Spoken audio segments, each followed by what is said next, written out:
Tu sais, il y a un auteur de romans policiers, Michael Connelly, son flic phare, Harry Bosch. Sa phrase, quand il enquête sur des meurtres, c'est « tout le monde compte ». C'est-à-dire qu'il enquête exactement de la même façon pour quelqu'un qui est un SDF dans la rue, etc., que pour quelqu'un qui serait très très haut placé, tu vois. Tout le monde compte. Quand j'ai fait l'école, j'avais ça vachement en tête, la phrase d'Harry Bosch, « tout le monde compte », c'est un peu bizarre, mais je trouve que tout le monde compte, et que tout le monde peut, et que tout le monde est capable, et que tout le monde devrait pouvoir faire ça, en fait.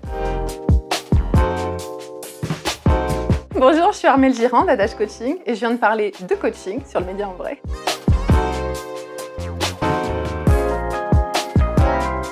Alors en fait, j'ai commencé à avoir l'idée de faire autre chose. Déjà, quand je suis devenue directrice de SECPA, j'ai fait autre chose par rapport à ce que je faisais. Et quand j'étais CPE, je faisais tout un tas de trucs aussi. Je faisais de la préparation au concours, parce que j'aime bien faire plein de choses différentes. Quand je suis allée en SECPA, c'était déjà quelque chose de complètement différent. Donc j'ai eu l'impression que j'y étais partie pour un bon moment. Et puis en fait, non, il y avait toujours quelque chose qui me titillait. Donc là, j'ai commencé à chercher, à gratter, à regarder sur Internet quels étaient les métiers de l'accompagnement. À cette époque-là, je connaissais quelqu'un qui suivait un coaching pro, en fait, dans le cadre de sa boîte. Et j'ai pu rencontrer le coach qui l'accompagnait. Et ça a été une vraie révélation, parce que alors que j'avais un peu des idées reçues, qu'à tout le monde je pense sur ce que c'est qu'un coach, j'ai découvert un vrai métier, une vraie personnalité, une vraie façon de faire et surtout un cadre hyper professionnel.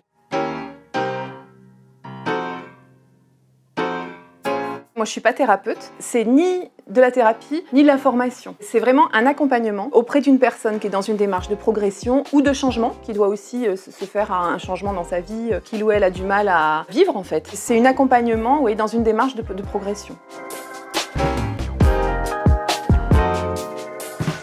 Le coaching, c'est long, mais ça a un début et une fin. C'est-à-dire que ça n'a pas vocation à durer pendant 3 ans, par exemple. Le maximum que je fais, c'est 12 séances. Mais on peut faire plus après. Ça peut être renouvelable en fonction de la demande. Mais du coup, moi, je propose 3 séances, 5 séances ou 12. 12, c'est plutôt quand il y a une demande d'une entreprise ou un dirigeant qui a besoin d'un accompagnement particulier. Quand tu as 12 séances, tu explores vraiment tout. C'est l'idéal, hein, c'est l'accompagnement caviar. Mais tout le monde n'a pas le temps de le faire. Mais c'est vraiment l'accompagnement caviar parce que tu explores absolument tout ce qui fait la vie de ton client. Et en explorant tous les domaines de vie de ton client, tu fais émerger toutes les valeurs, tous les besoins, etc. Et ensuite, quand tu te consacres à l'objectif et que tu détermines un plan d'action, parce que le but c'est ça, c'est de mettre ton client en action par rapport à l'objectif qu'il a déterminé, tout ce que tu as travaillé avant sur tes modes de communication, sur tes valeurs, sur tes besoins, etc., ça te sert. Vu que tu as toutes les cartes en main, c'est plus facile après. Quand tu as 3 ou 5 séances, c'est possible aussi, mais forcément l'exploration, elle est plus courte. Donc voilà, ça dépend vraiment de la demande et puis du public. Les jeunes, par exemple, moi je leur propose 5 séances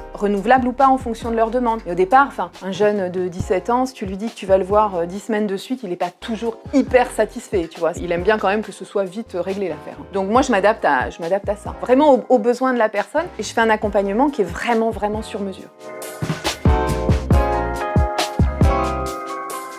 J'ai des offres aux particuliers et des offres aux professionnels en fait. Pour les offres aux particuliers, j'ai du coaching de vie, j'ai mon parcours artistique, supplément d'âme, j'ai une offre de coaching en duo, donc c'est court, hein, c'est un parcours sur un mois, qui est vraiment fléché confiance en soi pour le coup, et qui s'adresse à des personnes qui n'ont pas envie d'aller se faire coacher tout seul. Et j'ai le coaching scolaire ou d'orientation. Ça, c'est pour les offres aux particuliers. Pour les offres professionnelles, j'ai du coaching d'entreprise, et là, dans le coaching d'entreprise, tu as du coaching individuel, qui peut être du coaching de dirigeant, de chef de service, de l'accompagnement à la prise de poste, aussi le respect de l'équilibre pro-perso, des choses comme ça. La solitude du dirigeant, ça c'est des vraies problématiques d'entreprise. Et puis il y a aussi du coaching collectif, où là tu es sur de l'accompagnement d'équipe, pour aider une équipe à communiquer mieux, une équipe à aller mieux, enfin voilà, des choses comme ça. Il y a des gens qui choisissent une cible plus particulière parce qu'ils préfèrent travailler avec des gens. En général, c'est ce qu'on conseille de faire, c'est ce qu'on nous a conseillé à l'école. Moi, j'y arrive pas parce que y a trop de sujets qui m'intéressent et il y a trop de gens qui m'intéressent. Et je me dis qu'offrir un regard bienveillant et un temps pour que les gens s'interrogent et avancent, c'est quelque chose qu'on peut offrir à tout le monde en fait. Et qu'on peut offrir dans un contexte professionnel ou dans un contexte privé. On peut être dans une démarche de progression dans son boulot, mais on peut aussi être dans une démarche de progression dans sa vie. Les jeunes, ils peuvent être dans une démarche d'adaptation par exemple à une nouvelle école, à une nouvelle scolarité, de réflexion sur leur futur. Je veux pouvoir offrir ça à plein de gens différents qui vont se dire qu'ils ont besoin d'un temps et qu'ils ont envie que ce soit avec moi, y compris les plus âgés. Parce qu'on dit quelquefois que les plus âgés, est-ce qu'ils ont besoin d'aller réfléchir sur eux? Mais c'est tellement riche les échanges. Il y a un vrai coaching des âges. On ne coache pas du tout de la même façon quelqu'un qui a 20 ans et quelqu'un qui en a 70. J'ai un site internet, adage-coaching.fr, j'ai Instagram, j'ai Facebook, j'ai LinkedIn, j'ai un numéro de téléphone, on peut m'appeler directement, c'est très facile.